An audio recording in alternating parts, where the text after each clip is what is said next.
Hi అండి, బాగున్నారా?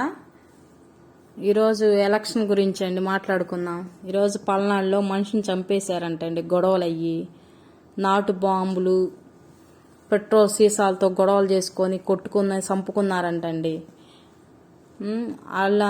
వాళ్ళు ఎవరు గెలిచినా వాళ్ళు బాగుంటారండి. మధ్యలో మనమే కదండి బలి అయిపోయేది. ఎందుకని అంత గొడవలు చేసుకోవటం తెలియక పిచ్చి పిచ్చిగా చేసుకుంటున్నారు.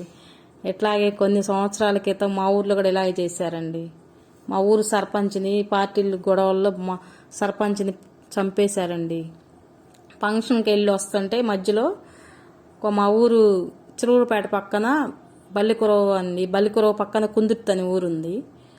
అతను వేరే ఊరు నుంచి వస్తుంటే అక్కడ మధ్యలో అదే కొమ్మాలపాడు దగ్గర నిలబడి టీ తాగుదామని చెప్పేసి ఆగారండి. వెనక ఎవరో తెలియకుండా ఒక కారు నెంబర్ ప్లేట్కి మసి పూసుకొని వచ్చారు.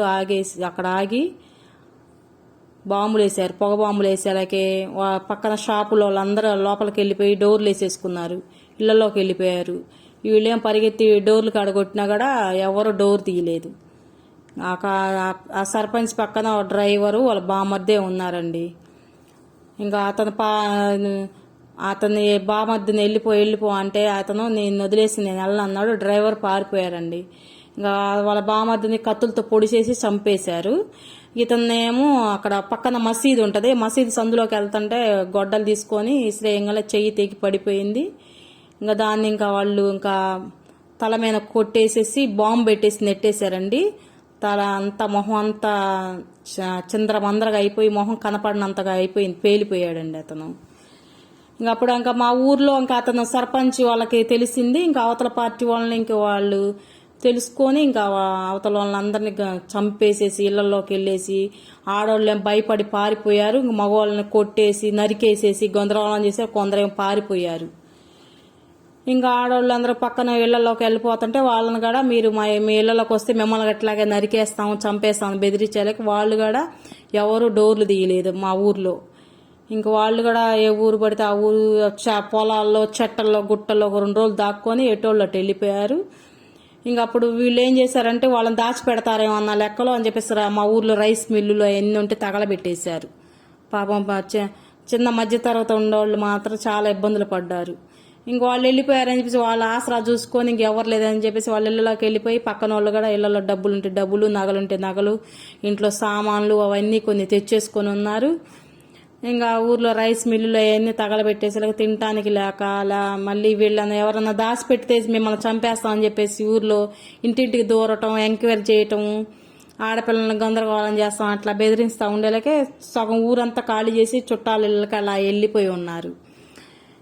2 సంవత్సరాల పాటు ఊరికి వాళ్ళతో పాటు కక్ష కట్టేసి పంట కాలంలో ఏమి ఇవ్వలేదు పొలాలు వేసుకోవటానికి కానీ.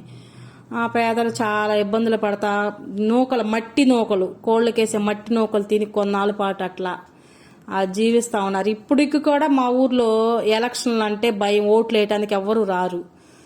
అట్లాగే ఈ రోజుల్లో కూడా ఇప్పుడు మనం చూస్తున్నాము కొన్ని ఊర్లో ఇంకా ఇట్లాగే జరుగుతున్నాయా అని చెప్పేసి.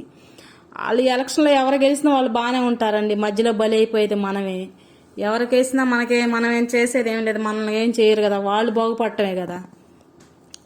అది తెలుసుకోలేక అందరూ ఇట్లా పార్టీల తరపున అని చెప్పేసి ఇట్లా మనం ఇబ్బందులు పడి మనం నాశనం అయిపోవడం తప్ప ఏమి ఒరిగేది ఏమి ఉండదు. కాసేపు ఓర్చుకొని ఎవరికి నచ్చిన వాళ్ళు ఓటేసుకొని సైలెంట్గా వస్తే ఏ గొడవ ఉండదు కదా. కాకపోతే మంచి చేయమని చెప్పేసి కొంచెం అడిగితే ఇబ్బంది ఏమి ఉండదు, ఇలా చేసుకోకూడదు. కానీ మా ఊర్లో ఇంకా ఇప్పుడు కూడా ఇలాగే జరుగుతూ ఉన్నాయి. ఇట్లాగే అక్కడక్కడ కూడా కొన్ని చోట్ల అట్లాగే జరుగుతున్నాయి. అట్లా జరగకుండా మంచిగా మారాలని కోరుకుందాము. మా ఛానల్ నచ్చితే ఛానల్ ఫాలో అవ్వండి, షేర్ చేయండి. మీకు ఏమన్నా కామెంట్ రూపంలో ఏమన్నా మెసేజ్లు పెట్టండి. ఇంతేనండి.